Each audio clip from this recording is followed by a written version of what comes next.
नमस्कार साथियों, एक बार फिर से बहुत बहुत स्वागत है आप सभी का हमारे YouTube चैनल टेकऑल पे। साथियों, इस वीडियो में यूपीआई के बारे में बात करेंगे। भारत सरकार ने यूपीआई की जो डिजिटल लेन देन है उससे धोखाधड़ी ना हो और साइबर क्राइम के जरिए जो यूपीआई ट्रांजैक्शन के माध्यम से जो धोखाधड़ी करते हैं और लोगों की UPI ID, bank detail hack करके जो धोखाधड़ी से पैसों का गबन करते हैं, ऐसे धोखाधड़ी को रोकने के लिए, उस पर अंकुश लगाने के लिए यूपीआई के डिजिटल लेन देन पे अंकुश लगाने जा रही है। जो पेमेंट सिस्टम अर्जेंट एक दूसरे के पास पहुंचती थी, उस पे पहली बार अगर कोई भी ट्रांजैक्शन, चाहे वो पुरानी यूपीआई आईडी हो या नई यूपीआई आईडी हो, कोई भी पहले व्यक्ति से अगर वो लेन देन करने जा रहा है तो पहली बार वो सिर्फ 2000 तक का ट्रांजैक्शन कर पाएगा, या उससे ज़्यादा अगर करता है तो वो ट्रांजैक्शन नहीं कर पाएगा। जो पहली बार अगर किसी से ट्रांजैक्शन करता है तो वो 2000 रुपये ही भेज सकता है उसके खाते में। जो पहले से ट्रांजैक्शन डिजिटल एक दूसरे के साथ करते आ रहे हैं, 2000, 4000, 6000 या उससे ज़्यादा करते आ रहे हैं, ऐसे ट्रांजैक्शन पर अभी कोई रोक नहीं लगेगा।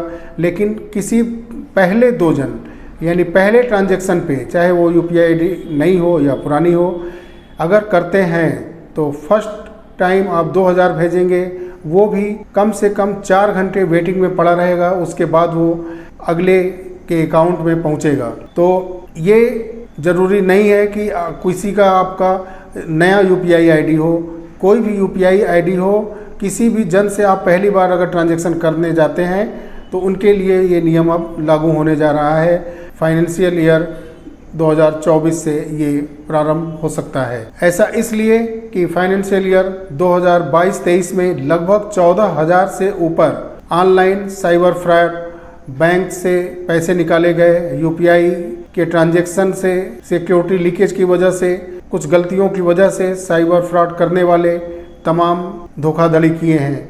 तो ऐसे धोखाधड़ी को रोकने के लिए सरकार की तरफ से ये पहल है। और जो भी पहला ट्रांजैक्शन होगा, और कुछ आईएमपीएस भी ऐसा होने ही जा रहा है कि जो फर्स्ट ट्रांजैक्शन अगर किसी के साथ आप करते हैं तो उसका लिमिट कम होगा अमाउंट का, और उसमें पहले 4 आवर्स 4 घंटे तक वेटिंग करने के बाद वो अगले शख्स के अकाउंट में क्रेडिट होगा। अभी जो नियम है, नए यूपीआई आईडी से कम आप 5000 रुपये 24 घंटे के अंदर आप भेज सकते हैं। लेकिन अब ये नियम कुछ ही समय में बदलने जा रहा है। सिर्फ 2000 रुपये पहले 24 घंटे में नए यूपीआई आईडी से आप किसी को भेज सकते हैं, वो भी पहले वेटिंग में जाएगा, उसके बाद वो अगले के अकाउंट में क्रेडिट होगा। नेफ्ट में भी यही नियम है, जो पहले से जो चलता आ रहा है, पहले 24 घंटे के अंदर 50,000 रुपये तक आप भेज सकते थे, चाहे वो कई बार में हो या एक ही बार में हो। 24 घंटे के अंदर नेफ्ट का अप्रूवल होने के बाद आप 50,000 तक भेज सकते थे। लेकिन उसमें भी बदलाव होने जा रहा है और उसमें भी अमाउंट का अब लिमिटेशन होगा। उसका भी जो 50,000 है उससे घटने जा रहा है अमाउंट अब। तो सब मिला करके शुरू के 24 घंटे के अंदर जो अमाउंट रखे गए थे ट्रांसफ़र के लिए, वो उसका लिमिटेशन अब कम होगा, और जो किसी दो व्यक्ति के बीच में जो पहला ट्रांजैक्शन होगा उसमें पहले ट्रांजैक्शन के लिए 4 आवर्स का वेटिंग टाइम होगा, उसके बाद ही अगले के पास वो पैसा पहुंचेगा। तो सरकार की तरफ से ये बहुत ही जल्द अपडेट जारी और लीगली कर दिया जाएगा, और ये सूचना निकल के आ चुकी है और ये नेक्स्ट ईयर होने जा रहा है। और ऐसा इसलिए कि ये साइबर क्राइम को रोकने के लिए एक ये पहल होगा। और आप सभी लोग से एक रिक्वेस्ट है कि यूपीआई आईडी से ट्रांजैक्शन हो या बैंकिंग इंटरनेट सेवा आप यूज करते हो, किसी भी शख्स से कोई भी जानकारी शेयर न करें। आशा है आप तो जागरूक पहले से ही हैं, लेकिन और सिक्योरिटी पे ध्यान दें, क्योंकि चीज़ें काफ़ी अब कठिन होने जा रही हैं।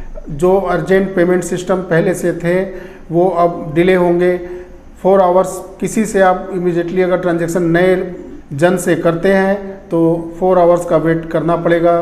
तो बिल्कुल आप सिक्योरिटी पे ध्यान दें, सिक्योरिटी के साथ लेन देन करें। वीडियो अच्छा लगा हो तो अवश्य लाइक करें, और नए हैं तो चैनल को सब्सक्राइब करें, बेल आइकॉन को प्रेस करें, ताकि आने वाली वीडियो की सूचना आप तक सबसे पहले पहुंचे। लोगों को जागरूक करने के लिए इस वीडियो को शेयर अवश्य करें। तो साथियों, आज के वीडियो में इतना ही। मिलते हैं किसी अच्छे टॉपिक पे अगले वीडियो में। तब तक के लिए नमस्कार। जय हिंद, जय भारत।